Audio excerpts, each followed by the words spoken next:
مرحبا جوارا وروجي من ستوريا خوا انستغرام يدا جو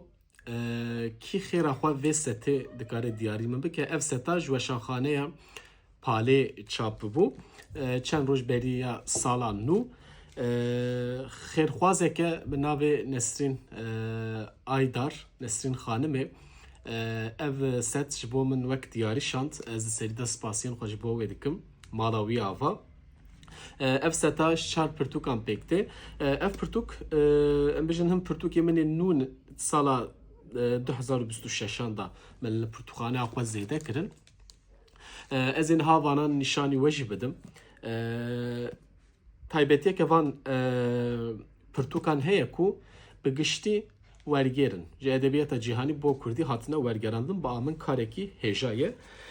ji vanan diheb pirtûkên nivîskar Tove Jansson ya ewl bi navê serpêhatiyên li pey du stêrkê ji Swêdî Robin Şahin wergerandiya Kurdî ji edebiyata Swêdê pişta dîsan Tove Jansson Momin ku û lehiya mezin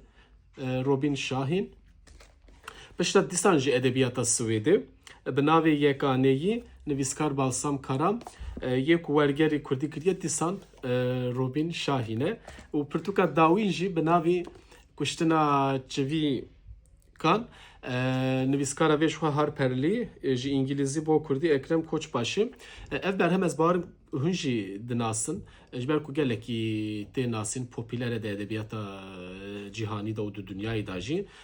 bawerim gelek kesan gelek Kurdên me bi Tirkî xwendine lê baş e ku min bi Tirkî nexwend haya min ji berhemê hebû berhemeke balkêş û divê bêta xwendin jî axir